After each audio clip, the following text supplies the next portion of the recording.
Hey everybody, welcome back to TechOdyssey. So today I'm here with my review of the Samsung Galaxy Book Go. Now this one is a little bit different. It's like a laptop, it looks like a laptop. Ta-da!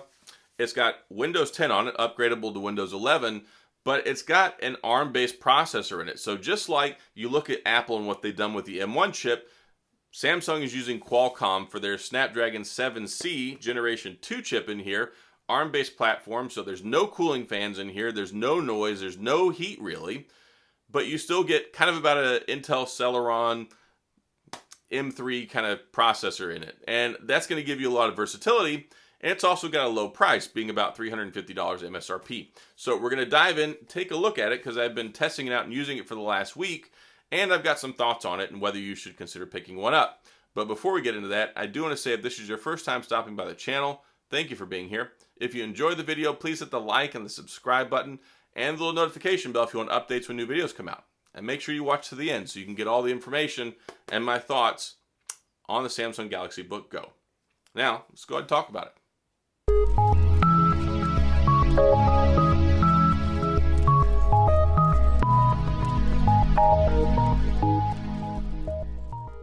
So at first glance, it's a decent enough looking laptop, and indeed it is a laptop. It's not a Chromebook, it's not a traditional laptop because it doesn't have an x86 processor.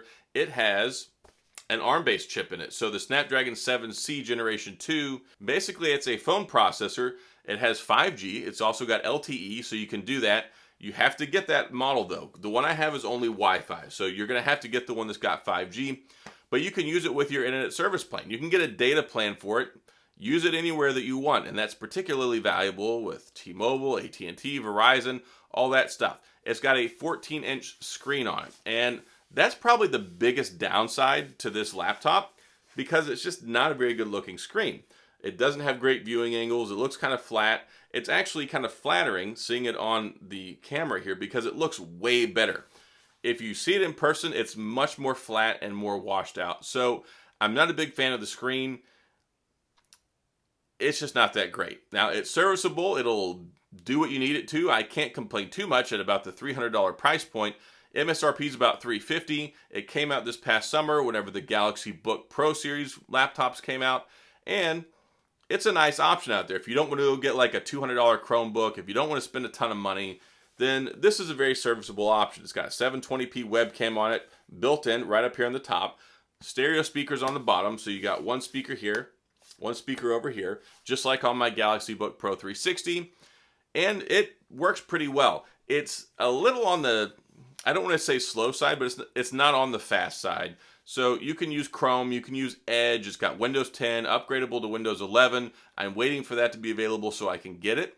So I think that might help make it a little bit better. It's got 4 gigabytes of RAM. It's very much on par with your traditional low-end budget laptops. And if you just want to use Microsoft Word, if you just want to use Microsoft Office, if you just want to do some browsing, it's very serviceable. And they've made it look nice. The thing's basically built out of plastic. It's got a plastic frame on it, so it's not the highest quality in the world. But again, $300, about that price point, maybe less.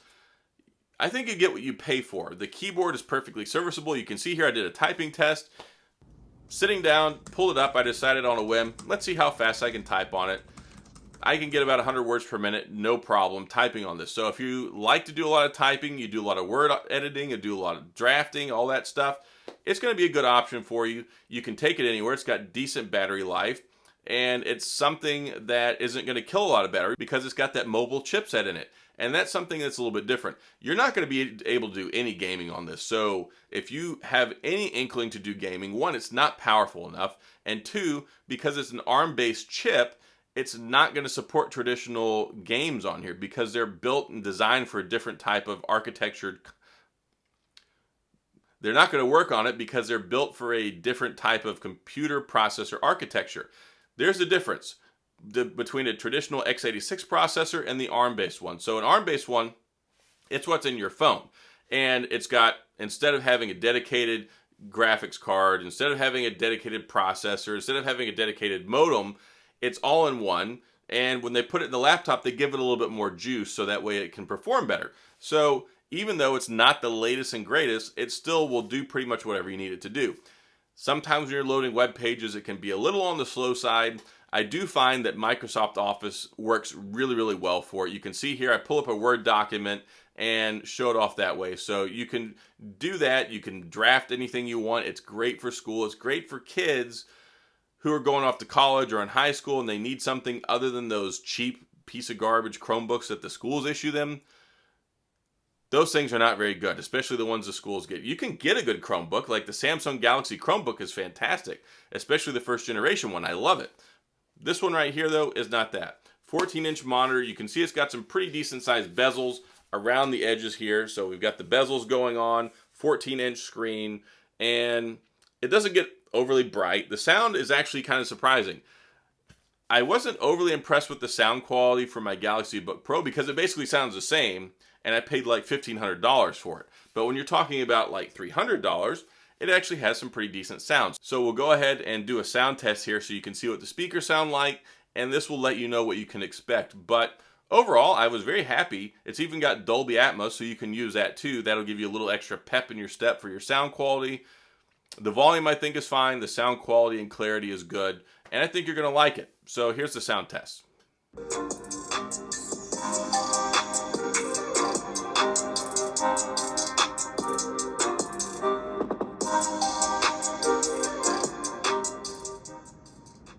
Okay, sound test out of the way. We talked about the keyboard. It's got plastic keys. It's not, they're not recessed, they're not curved, they're not like the butterflies or the scissor keys. It's not like the ones you're going to get on like your MacBook Pro or your really nice, more expensive laptop. They're very much, I think somebody called them like chiclet style. They're just kind of little squares, they pop up, and they've got decent key press and feedback.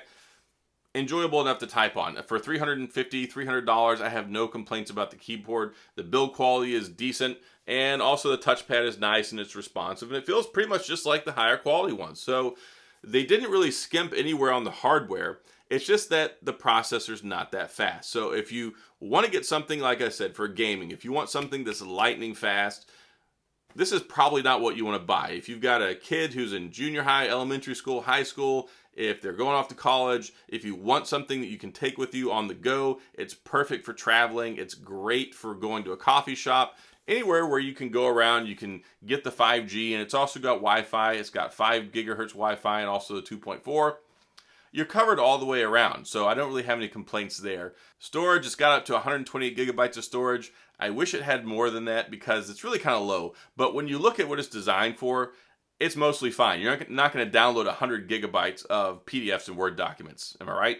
So I don't think that's the end of the world. You can expand the storage. It's actually got an SD card slot over here, so you can add some more storage or access pictures, files, stuff from your phone that way. That's nice. Headphone jack.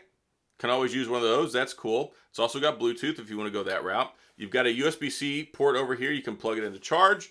And then on the other side, you've got a traditional USB Type A, which I'm really happy about because, especially like the MacBook Airs, they only have the Thunderbolt / USB-C ports. And then you've got a external display here you can plug it in, so you actually have monitor support. And you don't get that with a lot of the cheaper laptops. So if you want to plug in your monitor to it and go that route, you're perfectly covered. And then because it has Windows 10, also upgradable to Windows 11, and also because it's got Windows 10 upgradable to Windows 11, you can connect your phone with it, share your mail, your contacts, your notes, all that good stuff.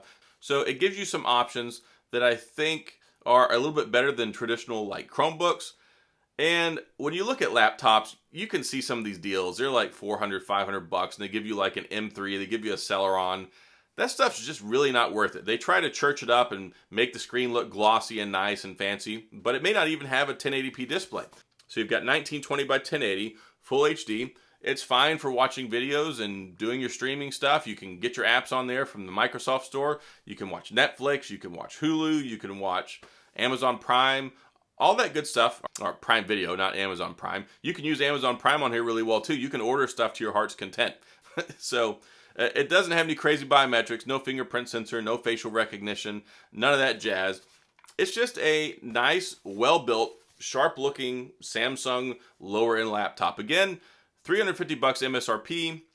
I got mine for like $260. They had a deal the other day. Don't trade anything for this. I think the maximum trade-in value you can get for anything through Samsung is like $190. So this is one of those ones you're going to end up paying cash for it, or getting a credit card, using your Samsung financing, whatever. But it's very capable and handy for just day-to-day, run-of-the-mill stuff. If all you do is email, browsing, school, use a word processor, watch some videos in your spare time, watch some YouTube, it's good for that stuff. And it's nothing that I think you're going to be unimpressed with for the $300 ballpark. It's certainly not $500, $600, $700, $800 laptop material, but it's not designed to be that. I think those things are good. Definitely don't take it outside. You probably won't be able to see the screen at all. So if you're going to work remotely somewhere, don't do it near a window where there's a lot of sun. Don't go outside. Also, another thing that's cool, you can actually flip the screen around, and it's called like presentation mode, I think. So there's a dedicated button, and you can have the screen like this, but then if you do the function key and then swap it, it flips it around. So if somebody's on the other end, they can see it on there in that way. So if you want to present something, you want to show off some documents, have somebody read something, they're sitting across from you, you can flip it around, and then when you're done, you can flip it right back. So that's also another option. There is no stylus support. There's no touch sensitive capabilities with the screen. And yeah, it's going to last you about probably 8 hours if you need to use the battery. So that works out fine. Charges, recharges with USB-C. I think it's a handy, capable laptop. It's not the greatest thing in the world. It's very low frills, very low excitement. Totally just, it has its purpose that you use it for, and it's nothing you're going to be like bragging about to your friends or showing off and saying, oh, hey, this thing's so amazing. But it'll do what you need it to do if you do the stuff I talk about, and I don't think you're going to regret it. I think it's a solid purchase. It's got Samsung's name attached to it. It's competitive as far as the pricing, and I think it's got enough power and enough stuff to get you by. I think I mentioned this earlier, it's got 4 gigabytes of RAM. That's perfectly good to do anything that you really need to do with it. So that's all I've got on my review of the Samsung Galaxy Book Go. I don't confuse it with the Surface Book Go because it's not quite on that level, but it's also cheaper too. The Surface Book Go is a little bit more expensive, a little bit more versatile. Of course, you get the touchscreen, all the other fancy stuff. And it's kind of like a tablet also that runs Windows. So there are some things you can do there if you're considering something kind of in that ballpark and you want something that adds more features. But if you can get this for under $300, I think you're going to be happy with it. No problem. So that's all I've got in this video. If you have any questions or comments, please feel free to leave those down in the comments section. I'll get back with you. If you enjoy the video, please hit the like and the subscribe button and the little notification bell if you want updates when new videos come out. And as always, thanks for being here. I appreciate you watching, and I'll see you guys next time.